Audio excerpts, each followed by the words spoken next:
ரஜினி படத்துக்காக கவிஞர் கண்ணதாசன் அரை தூக்கத்தில் எழுதி தேசிய விருது பெற்ற பாடல் என்ற ஒரு சுவாரஸ்யமான தகவலை பத்தி தான் இந்த பதிவுல நாம பார்க்க போறோம். வாங்க பதிவிற்குள் போகலாம்.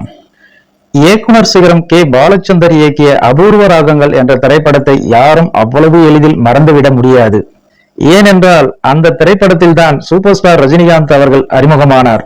அது மட்டும் இல்லாமல் இந்த திரைப்படத்தில் நடிகை ஸ்ரீவித்யா, கமலஹாசன் ஆகியோரும் நடித்திருந்தனர். இந்த திரைப்படத்திற்கு மெல்லிசை மன்னர் MS விஸ்வநாதன் இசையமைத்திருந்தார். இந்த திரைப்படத்திற்காக அவர் இசையமைத்த பாடல் ஒன்றிற்கு கவிஞர் கண்ணதாசன் தூக்க கலக்கத்தில் எழுந்து எழுதிய பாடலுக்கு தேசிய விருது கிடைத்தது.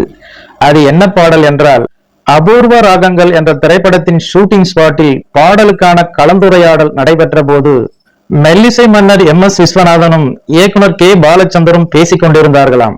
அந்த சமயத்தில் கமலஹாசனும் உடனிருந்திருக்கிறார். சரி, பாடலுக்கான ஒத்திகையை பார்க்கலாமா என கே பாலச்சந்தர் கேட்டபோது நாளைக்கு வச்சுக்கலாம் என MS விஸ்வநாதன் கேட்டிருக்கிறார். ஏன் என்று கே பாலச்சந்தர் கேட்டவுடன் கவிஞர் கண்ணதாசன் பாடல் வரிகள் இன்னும் வராத விஷயத்தை சொல்லியிருக்கிறார் MS விஸ்வநாதன். இதனால் கடும் கோபமடைந்தாராம் இயக்குனர் கே பாலச்சந்தர். என்னதான் பெரிய கவிஞராக இருந்தாலும் அவரின் பாடல் வரிகளுக்காக எத்தனை நாள் தான் காத்து கிடப்பது என கோபத்தில் சத்தமிட்ட இயக்குனர் கே பாலச்சந்தரை சமாதானப்படுத்த முயன்றிருக்கிறார் மெல்லிசை மன்னர் MS விஸ்வநாதன். அப்போது கவிஞர் கண்ணதாசன் மேல் தளத்தில் தூங்கிக் கொண்டிருக்கும் விஷயம் அறிந்த கமலஹாசன் அதை இயக்குனர் கே பாலச்சந்தரிடம் சொல்லி இருக்கிறார். இதை கேட்ட இயக்குனர் கே பாலச்சந்தர் கோபத்தின் உச்சிக்கே சென்றிருக்கிறார். ரொம்ப சந்தோஷம், அப்ப நானும் படப்பிடிப்பை ரத்து செய்துவிட்டு தூங்கட்டுமா என கத்தியிருக்கிறார். இயக்குனர் கே பாலச்சந்தரின் சத்தம் கேட்டு எழுந்த கவிஞர் கண்ணதாசன் அரை தூக்கத்தில் அவர் கூறியதையெல்லாம் மேலிருந்து கேட்டுக்கொண்டே இருந்தாராம்.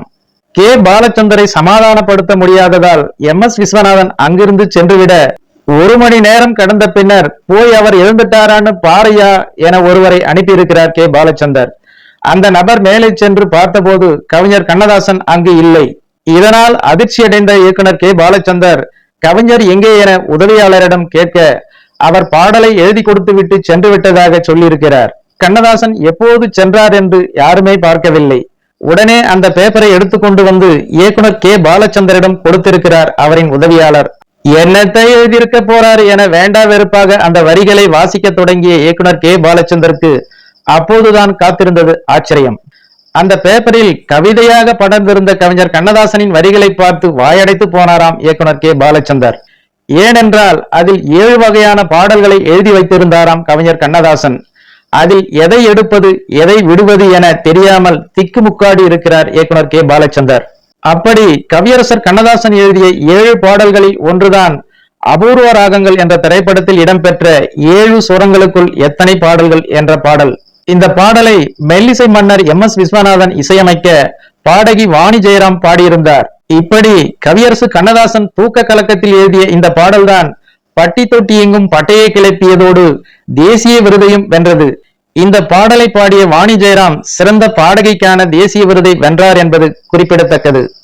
ஓகே ஃப்ரெண்ட்ஸ், இந்த ஒரு சுவாரஸ்யமான தகவல் உங்களுக்கு பிடித்திருக்கும் என நம்புகிறேன். நன்றி, வணக்கம்.